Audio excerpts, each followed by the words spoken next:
Assalamualaikum. This is lecture 28 of our course on the last chapter, chapter 7. The topic is partial differential equations. So we will be discussing problems in partial differential equations of second order. So it comprises of 4 videos. We start with introduction in this video, and then we will move on to 3 different problems involving Poisson's and Laplace equations. That's be one video, then wave equation and heat equation. So the method we're going to deploy will be finite difference method, and the problem involving partial differential equations will be boundary value problems. So we have been more familiar with finite difference method that we discussed in the last chapter. So partial differential equation means the derivative is partial. So d in this case is not straight like in the last chapter. So we have d written this way means partial derivative. So we have du dx, du dy here. Okay, so the first equation here has PDE, partial differential equation of order 1, degree 3 because it's power of 3. The partial derivative here, the highest is power of 3. And then PDE of order 2, so the highest derivative here is 2. This is the second derivative with respect to x, second derivative with respect to y. Then, so we call it PDE for degree order 2 and degree 1. Okay, so we have several examples here. Laplace equation written this way: du dx square as second derivative with respect to x plus second derivative with respect to y equal to 0.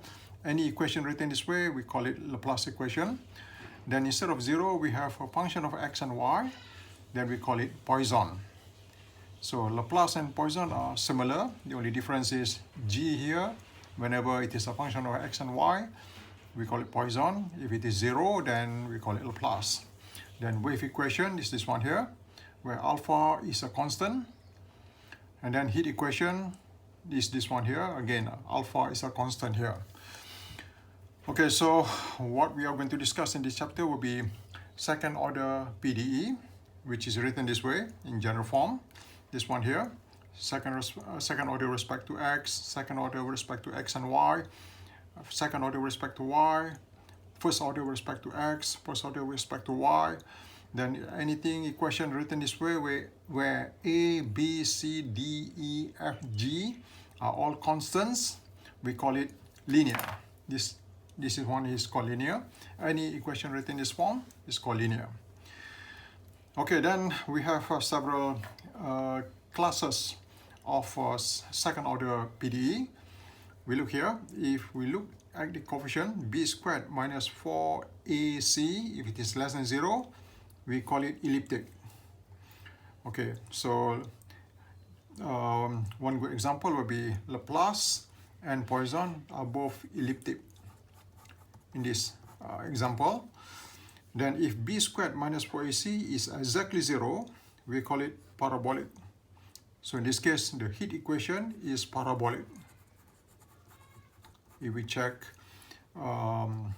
we can check on that. And then the other one is hyperbolic. This is the case when b squared minus 4ac is positive. So wave example is one good example of hyperbolic function. Wave equation is a hyperbolic function. Okay, so we are going to use something called finite substance. We call it I. That means instead of x, we have xi.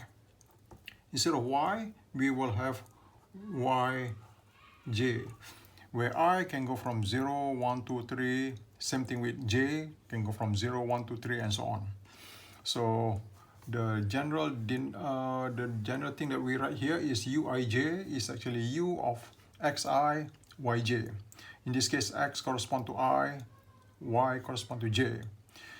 So I and j are discrete elements here to denote the partition from one point to another. So we can look at uij right in the middle, and h is the width of the interval. The next element on the right is I plus 1 j, u of I plus 1 j. That means I increases by 1, j remains the same. Behind, we call it u I minus 1 j. And again, the width must be h. The width of the interval is h here. If you go vertical, the width is different. We call it k. Then up here, we call it uij plus 1. J increases by 1. I remains the same. And down here, j decreases by 1. I remains the same. So this is a scenario to show the relationship between uij, ui plus 1j, ui minus 1j, and so on. Okay, so in this problem, the domain of the problem is something that we call rectangular grid, which is written like this. Okay, so we have I equals 0, 1, 2, 3, 4. That denotes the values of x that increases from x0 to x1, x2, x3, x4. So same thing with j, 0, 1, 2, 3. J starts from the bottom, going up. Then to denote the values of y from y0, y1, y2, y3.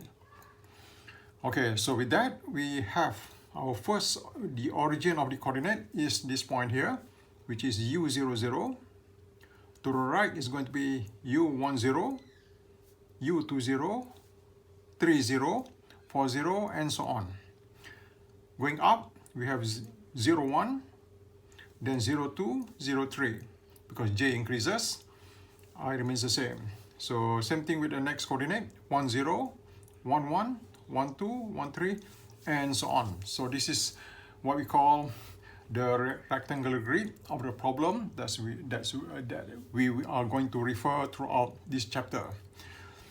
Okay, in this case, in this simple example, the number of intervals in the horizontal direction is 4. We denote n as a number of horizontal intervals. The number of vertical intervals is m. In this case, is 3. 1, 2, 3.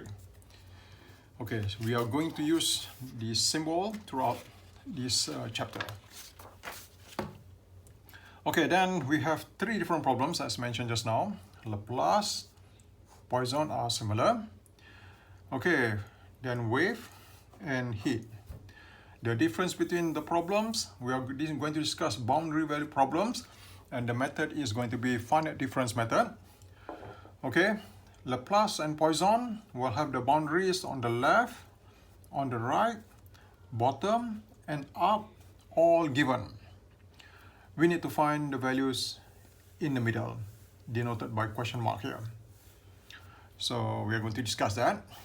So for wave problem, it's different from Laplace and Poisson. We have left, right, and bottom given, but the top is not given. And we are going to find the values inside as denoted here. That's verification.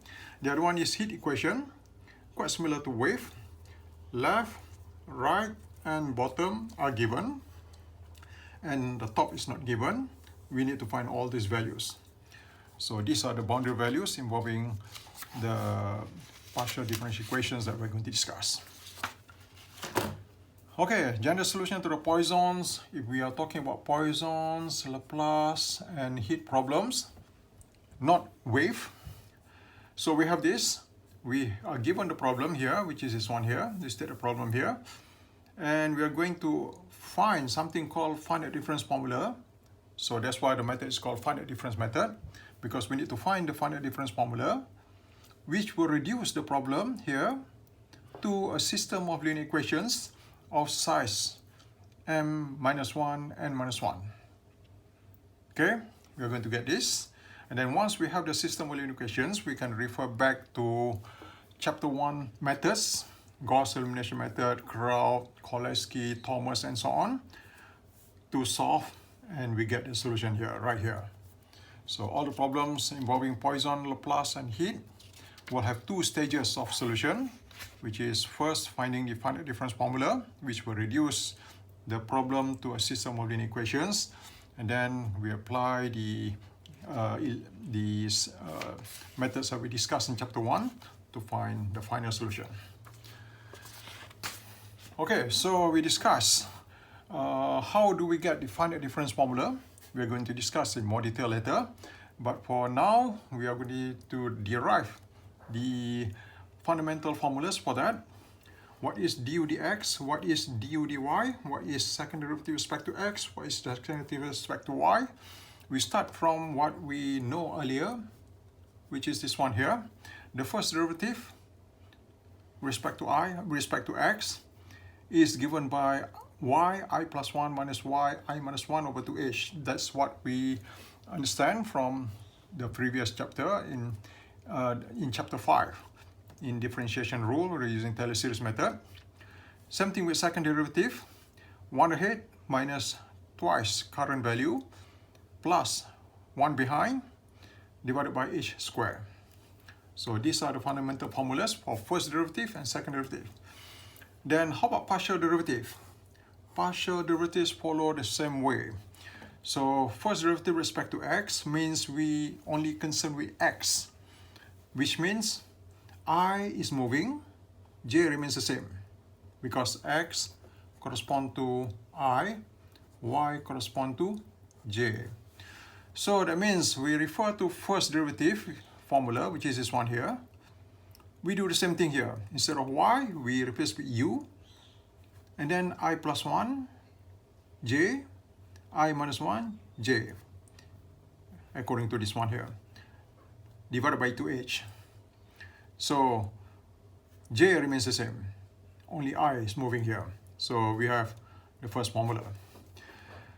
Okay, first derivative with respect to y, we do the same thing, but this time I remains the same, only j moving. That means j one step ahead, which is j plus 1, j minus 1 divided by this time the interval width is k, not h. So we have this. So we have this one here. So that these two formulas refers to the first derivative. Then the second derivative with respect to x, we refer to this formula. Okay, so I is moving, I plus 1, I minus 1, j remains the same, divided by h squared. So that's for x. For y, same thing. This time j is moving, I remains the same. So j, instead of I here, we replace with j. So we have j plus 1, j and j minus 1. And the width of the interval is, this time is k, not h. So we have this formula. So we are going to use this form of formulas throughout this chapter to solve the problems that will be discussed in the next few videos. Thank you.